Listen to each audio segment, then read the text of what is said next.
Hey guys, it's been a while. I understand it's, I think, 3 weeks since I posted a video, but here we are back. I was waiting on a bunch of parts for the car. I had to get some turbo parts and some intercooler couplers.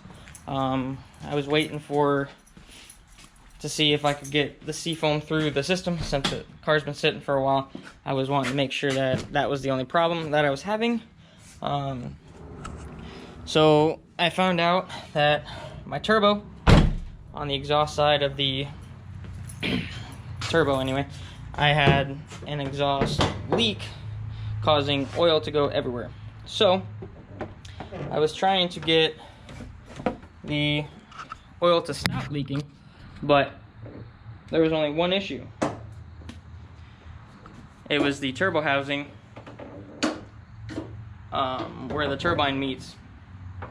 So I said, should I rebuild the turbo or should I go with a whole new one? I contemplated, I looked around. A lot of people said go buy a bigger turbo. It's about the same price if you get a new turbo or the same stock turbo, which is a T28. And so I did some searching. I found a G20 big turbo and I went and bought it. Figured start there because I knew it was leaking. I saw on the outside of the housing if I could find the turbo. Oh, there it is.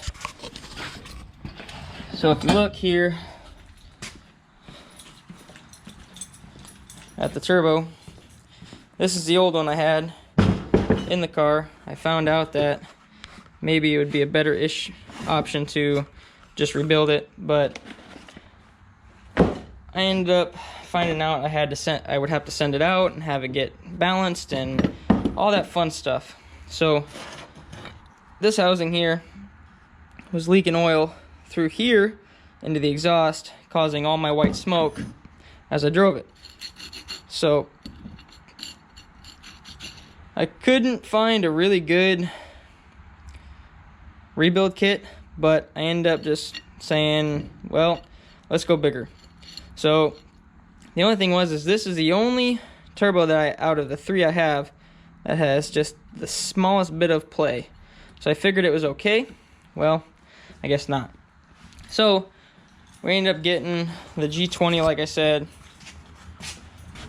And down here, if you can see it, looks all pretty. It's all brand new. I love this thing. I heard that you could just drop it in and go. The only thing is the manufacturer I bought it from, they ended up not sending me the Watto water banjo kit for the coolant. So I ended up taking the old banjo kit off the old turbos, and I ended up making them work. So I made those work. I hooked it up. I ended up finding out that I took the original head location right there. They gave me an oil feed off the head to the turbo, and that one really didn't fit in there next to the coolant pipe. So I went on to Extreme PSI and ordered their male-to-male 4An turbo fitting. It was like $6 and then another $6 to ship it. So I got that here. I ended up finally getting it on there. I didn't like where it was sitting, and I didn't really have any way to block off my stainless steel turbo fitting to my oil filter housing, so I figured that was a better way to go. Another thing I got new is I ended up making my new turbo. It's got a J-pipe on it. I made it work with all the original tubes to my side-mounted intercooler. So what I end up doing is I kind of turn the pipe sideways, and then I got a 90-degree Mitsumosho turbo coupler, and then I end up getting another one for the intake. So those are new. Those are the two parts I was waiting on. I've been waiting for about 5 days for those to get it actually driving around town. Finally got those in today. Took it for a drive. Runs great. I didn't expect this 20G turbo to actually boost up like it did, but it goes. I'm very surprised about it. I haven't done anything modification wise. I have the stock ECU in it. I have no tune in it. It's a stock tune. I have this Greddy blow-off valve. I have not touched it. It's how I got it from from the manufacturer. So I might actually look into getting some kind of tutorial on doing the blow-off valve soft to hard, or maybe in some way I could get it to kind of not boost lag, I would say, and it blows off a crap ton of air when you get it up higher in the RPMs. So maybe I can tinker with it, get it through. The only thing I had that I kind of had to rig a little bit was the fan. So this fan here is plastic on these cars. So you got a plastic fan here and then a metal fan here. I end up taking the metal fan off of my parts car and sticking it down in here because it's a little slimmer. It kind of still, if you can see, the intercooler pipe from the turbo, it kind of was in the way, so I ended up bending out the fan just a little bit to where it would fit. So it all works. It doesn't overheat, sits pretty snug. I mean, it's got a couple bolts in it, it doesn't have all of them, but as long as it works and it cools down my radiator, I don't care for now. I'm gonna end up getting a Mishimoto radiator with the electric fans, so it'll be a lot easier to deal with. But for now, it's good to go. It's drivable. It keeps cool. I'm excited. This thing is right now is ready for the ice cream cruise in 2 weeks. I can't believe that it's less than 2 weeks away. It's the 19th and 20th, so I'm super excited. I can't believe I've gotten this far this year in the last 2-3 months, and I have to thank my fiance for putting up with all my bullshit and having Nick and Garrett help me, and just everybody that's got me parts, and just everybody. Mishimoto has truly helped me out. They got a sponsorship through them. I got discounts on everything I can. It's just amazing. I can't believe that it's gotten this far. I just remember 2.5 years ago, I picked this thing up and it was not running at all. And from there, I found out it spun a rod in cylinder 2, and cylinder 3 was not far behind it. Picking up the engine from St. Louis from a guy that didn't lie about it and actually told me the truth and was a good guy. Putting it in, long nights, and just everything's come together, and I can't be more happy with it. I can't wait for this thing next year. It's going to be one hell of a ride. I'm hoping to get some coilovers on it, and since I got my new rims and tires, I got Varson rims. They are very, very nice rims. The specs on them is it's an 18 by 9.5 with a 22 millimeter offset. They run really, really snug. I like them. They don't rub, which I was kind of scared they might have, but I'm running some 235/40 ZR18 Nitos. They're the NT555 G2s. They're sticky. I love them. I have not had a problem with them. I only have about 150 miles on them so far, so that's great. The other thing I ended up doing this week was I ended up getting upgraded calipers. I got slotted and drilled rotors and carbon fiber ceramic pads for all 4 corners of the vehicle. I like them because they're powder coated red, so they match my rims. And this thing is amazing. I have put so much time and so much money into this that it's finally getting to where I want it to. So, like I said, future, hopefully this winter maybe I can get it to where I can get my coilovers, get some coilovers on it, get it lower, because right now I can stick my whole hand in there.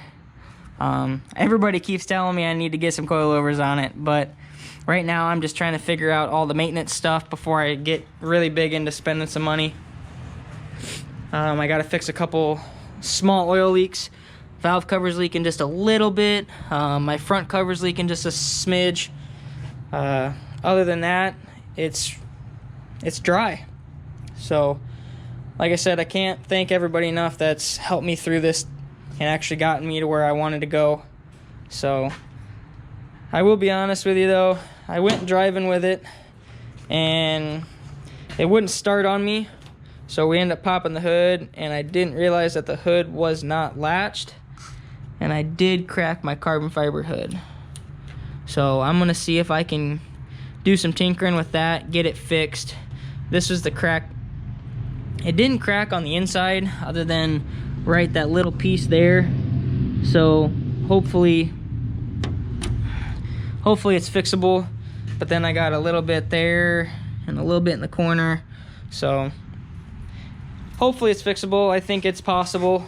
I got a couple of friends that said they'd help me around with it and hopefully get it looking good. So other than that, it's really dirty though. All these fingerprints and stuff. Needs to wash it. I can't thank Nick enough. He came out here, he waxed it, he buffed it, got all the paint defects out that he could. And I'll tell you what, when this thing is clean and washed, it looks beautiful. So I need to get it washed, get it cleaned up, get it ready for the show here in less than 2 weeks. And by then it should be all ready to go. And when winter hits, it'll be put back in here on jack stands and hopefully continue the future process of the build. So one thing I did notice though, my exhaust is probably gonna have to get replaced because it's got a crack down the top side from the engine, back of the engine, to about half the car. I tried to see if I can get a welder on there, but it's so rusty that it just breaks every time I try to get it to weld. So I'm gonna probably have to go forth and spending more money and getting a new one. So that's all for this one. It looks really good. I gotta have somebody get in it and buff this headlight. This one's a little worn out. This one's got some fog in it. Must be needing sealed again. But this winter, hopefully before this winter, I can get this thing out of here. So I got everything out other than the engine trans and drive line. The wheels are probably gonna go. I'm not a fan of them.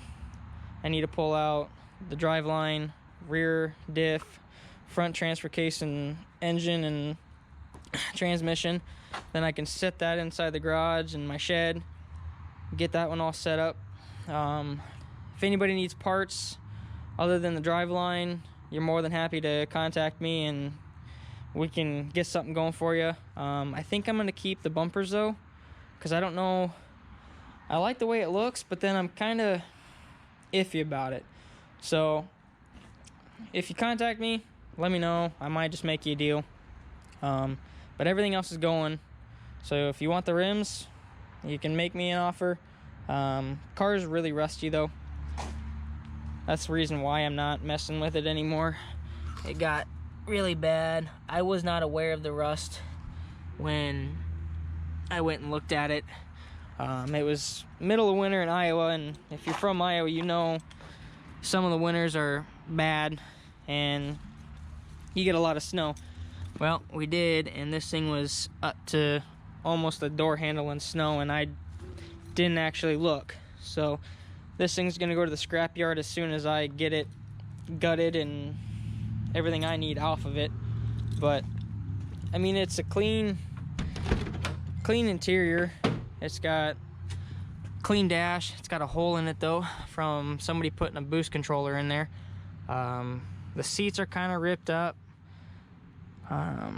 Center console's all right. It's in the back seat. So yeah, if anybody needs anything, it's here. Contact me, let me know. I think that's all I got for you today. Again, sorry for the long waited time for a new video, but like I said, I've been busy trying to get parts dealt with and get everything out of here. The other thing is I end up getting a Mishimoto black weighted shifter. I didn't have a shifter that actually screwed in and was tight and I could actually shift it very hard. This one is snug and I love it. It's got, I mean, perfect weight. It's like 12 ounces or something like that. They hooked me up real good with it and I already like it a lot. It's smooth and it's just awesome. So that's it for now. I appreciate you guys watching my video if you're watching it. Hopefully after a while I got some more parts in from a guy out of Pennsylvania. He gave me a glow shift gauge for my oil pressure. It's a digital one, so that's nice. I also got a non-cruise control cable so I can get rid of that nasty fucking box over there in the corner and clean up the engine bay just a little bit more. And other than that, this winter's gonna be a project. I'm gonna see if I can all-wheel drive convert it. So thank you again for watching my video, subscribing, tell everybody, share it, comment, like. See ya.